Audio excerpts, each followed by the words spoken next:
Assalamualaikum warahmatullahi wabarakatuh. Perkenalkan, saya Arum Kusumawardani, dosen tetap program studi D4 Teknik Otomasi Listrik Industri Politeknik Negeri Jakarta. Video ini saya buat sebagai bagian dari unjuk kerja Tridharma Perguruan Tinggi untuk keperluan proses sertifikasi dosen, terkhusus pada mata kuliah yang saya ampu, yaitu Mata kuliah pengukuran listrik merupakan mata kuliah wajib bagi mahasiswa semester 1 pada program studi D4 Teknik Otomasi Listrik Industri jurusan Teknik Elektro Politeknik Negeri Jakarta. Bobot mata kuliah ini sebesar 2 SKS teori.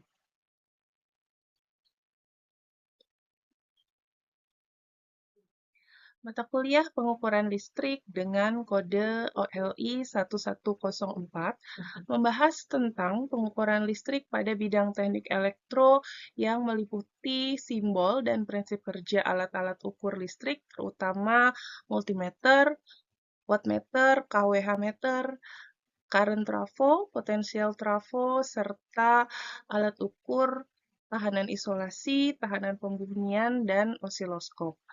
Mata kuliah ini memiliki capaian pembelajaran yang dibebankan dari program studi, di antaranya adalah mampu menerapkan matematika, sains, prinsip rekayasa pada perancangan dan pengaplikasian, serta evaluasi sistem kelistrikan, baik konvensional maupun energi baru terbarukan, serta otomasi industri. Capaian pembelajaran prodi yang kedua yaitu mampu memvalidasi data primer maupun sekunder pada sistem kelistrikan dan otomasi industri berdasarkan dengan hasil eksperimen sesuai standar yang berlaku. Susunan materi ajar pada mata kuliah pengukuran listrik telah disusun sedemikian rupa sesuai dengan kurikulum berbasis OBE, di mana mahasiswa diharapkan mencapai kemampuan sebagai berikut. Yang pertama adalah mahasiswa mampu menjelaskan tentang simbol, prinsip kerja, serta cara pengkalibrasian alat ukur listrik, serta dapat mengidentifikasikan kesalahan-kesalahan dalam pengukuran. Yang kedua, mahasiswa diharapkan mampu menggunakan multimeter untuk pengukuran berbagai jenis besaran listrik seperti tahanan, arus, dan tegangan, serta instrumen lain yang mengukur arus DC maupun arus AC. Kemampuan yang ketiga yaitu mampu menjelaskan fungsi dan penggunaan kWh meter, baik analog maupun digital, penggunaan power meter, serta trafo ukur. Kemampuan yang keempat adalah mampu menjelaskan fungsi serta cara kerja alat ukur, diantaranya adalah alat ukur tahanan isolasi, tahanan penangkal petir, dan pentanahan. Hasil penilaian belajar pada mata kuliah pengukuran listrik dilakukan sesuai dengan ketentuan yang berlaku di Politeknik Negeri Jakarta, di mana pembelajaran berpusat pada mahasiswa atau dikenal juga dengan Student Center Learning. Bobot penilaian pada mata kuliah ini diantaranya adalah 25% berasal dari aktivitas partisipatif mahasiswa, kemudian 30% dinilai berdasarkan hasil proyek individu selama pembelajaran mata kuliah. 20% bobot penilaian mahasiswa akan diambil dari penilaian ujian tengah semester, serta 25% akan diambil dari nilai ujian akhir semester.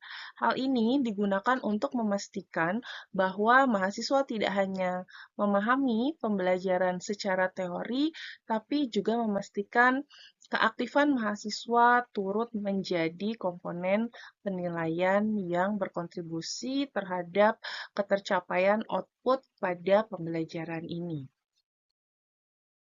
Bahan ajar yang digunakan dalam pembelajaran pada mata kuliah pengukuran listrik memanfaatkan bahan dari sumber primer maupun dari sumber-sumber sekunder yang relevan. Beberapa daftar referensi yang digunakan diantaranya adalah buku dasar-dasar pengukuran dan rangkaian listrik yang ditulis oleh saya dan rekan-rekan yang diterbitkan melalui PNJ Press. Kemudian ada beberapa sumber rujukan lain yang digunakan, diantaranya adalah Electrical Measurement dan Measuring Instrument, serta instrumentasi elektronik dan teknik pengukuran, dan artikel-artikel lain maupun jurnal-jurnal lain yang relevan terhadap bahan pengajaran. Metode pembelajaran yang diterapkan pada mata kuliah ini diantaranya adalah project-based learning, diskusi dua arah, serta case method. Berikut adalah video contoh pelaksanaan pembelajaran pada mata kuliah pengukuran listrik. Assalamualaikum warahmatullahi wabarakatuh. Waalaikumsalam warahmatullahi wabarakatuh. Selamat pagi, kita awali dengan berdoa terlebih dahulu. Silakan ketua kelas untuk memimpin berdoa. Sebelum memulai pembelajaran pada siang hari ini, alhamdulillah kita berdoa terlebih dahulu. Berdoa menurut agama dan serta masing-masing. Berdoa silakan.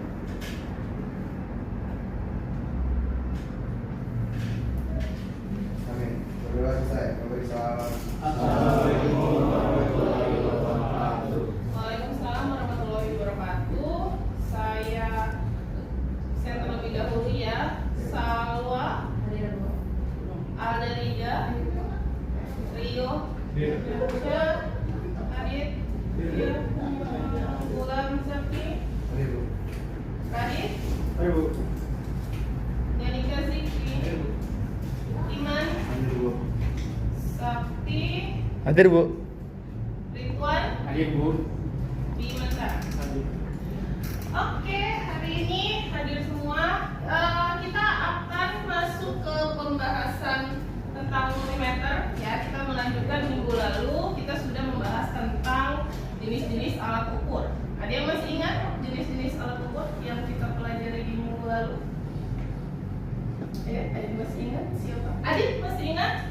Iya Bu, masih ingat Bu. Ya, minggu lalu kita belajar tentang apa? Tentang multimeter jenis Bu, ada AC sama Oke, alat ukur ada AC dan ada DC Bu. Ada AC dan ada DC. Itu beda alat ukur atau satu alat ukur? Bisa satu, bisa dua Bu. Oke, berdasarkan arusnya berarti ada DC dan ada AC. Berdasarkan penunjuknya, jenisnya Ada analog dan juga ada digital. ada analog dan ada digital. Betul ya. Jadi alat ukur itu bisa analog, bisa digital. Lalu kalau misalkan bicara tentang arus yang diukur berarti ada arus DC dan ada arus AC. Nah, hari ini kita akan spesifik membahas tentang multimeter. Ya, nah sebelum kita mulai, kita jelaskan dulu apa capaian yang diharapkan dari pembelajaran ini.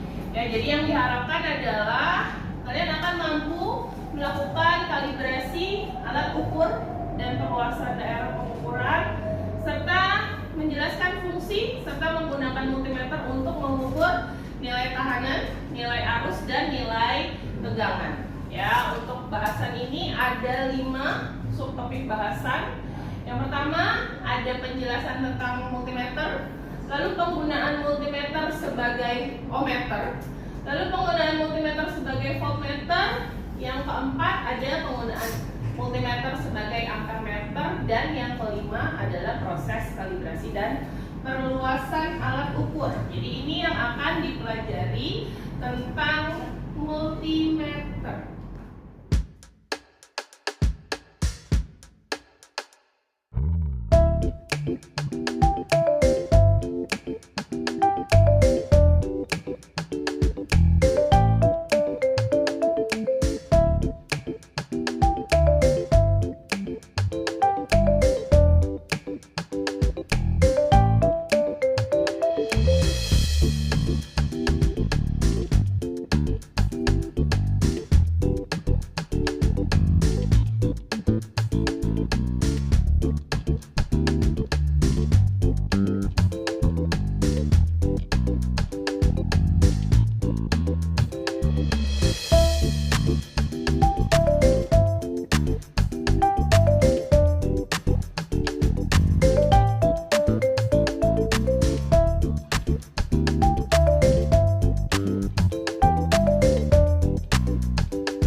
Oke, itu satu positifnya sudah dihubungkan ke satu sisi, lalu negatifnya ke satu yang lain.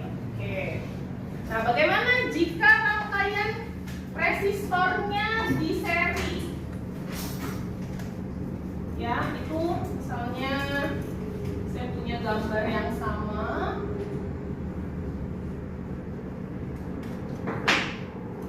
Saya punya gambar yang sama. Ini ada 1, 2,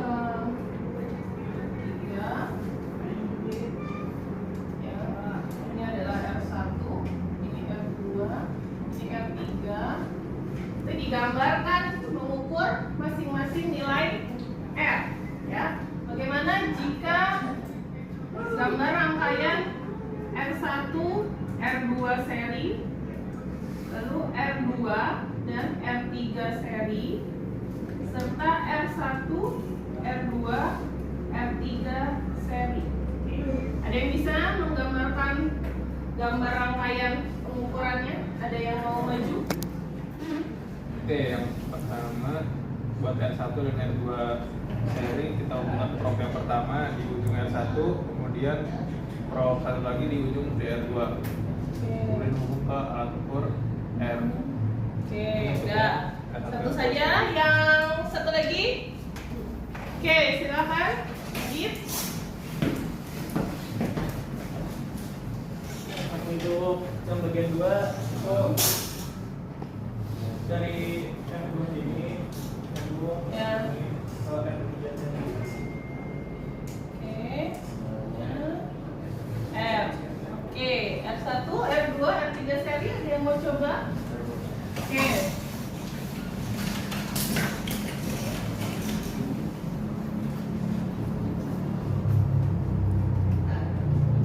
Ke atas tinggian tadi.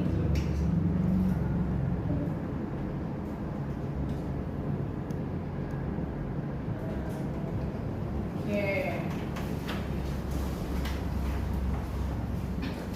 Kita lihat, yang pertama ini R1, R2 seri. Ya, ini R, ini R1, R2. Lalu R2 dan R3 seri. Berarti ini adalah R2 dan R3. Lalu yang di atas terakhir adalah R1, R2, R3 seri, atau ini bisa kita tulis sebagai R total. Gitu ya. Jadi nanti kalau mengukur seri sebanyak apapun nilai R-nya, tinggal disesuaikan saja mana nilai yang mau diukur. Ya, tadi ini sudah dicobakan ya, 3 jenis contoh pengukuran nilai resistansi hubung seri. Ya, R1 dan R2 seri, ini R1 dan R2 seri. Lalu ada R2 dan R3 seri, ini R2 dan R3 seri. Kemudian R1, R2, R3 seri bisa kita sebut sebagai R total karena di sini rangkaian keseluruhannya adalah terdapat 3 buah resistor yang di seri. Nah, yang terakhir adalah pembacaan skala kalau rekan-rekan mengukurnya dengan resistor analog. Apa yang harus diperhatikan?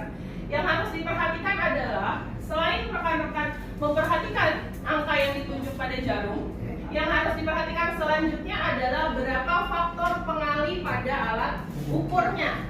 Ya, kalau teman-teman lihat di bagian sini, ini ada kali 1, kali 10, kali 100, kali 1000, dan kali 10.000. Artinya kalau menggunakan analog, jangan langsung melihat angka yang ditunjuk jarum sebagai hasil ukur. Harus dilihat berapa faktor kalinya. Contoh, kalau kita melihat ke sini, ini berarti jarumnya menunjukkan angka berapa? 20. Nah, bacanya 0 yang kiri atau 0 yang kanan? 0 yang kanan ya, karena kita bicara ohmmeter yang ditunjukkan adalah 0 yang kanan, berarti 26 ya. Nah, 26 ini bukan berarti hasil ukurnya 26. Kalau ternyata pada saat mengukur saya menggunakannya adalah kali 10, berarti hasil ukurnya adalah 26 dikali 10. Begitu juga dengan kalau misalnya dikali 100, berarti 26 dikali 100 dan seterusnya.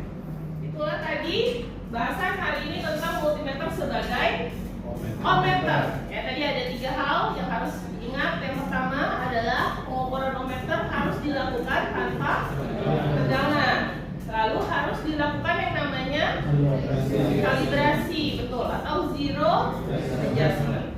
Kemudian yang ketiga adalah dihubung paralel ya. Jadi masing-masing polaritas dihubungkan dengan salah satu sisi resistor ya. Positif ke satu kaki, negatifnya ke satu kaki yang lain. Itu pembahasan hari ini. Ada pertanyaan sebelum saya tutup? Tidak ada. Jika tidak ada, kita akan kembali minggu depan dengan pembahasan penggunaan multimeter sebagai voltmeter atau digunakan untuk mengukur tegangan. Saya akhiri kelas hari ini. Assalamualaikum warahmatullahi wabarakatuh. Selamat siang semua.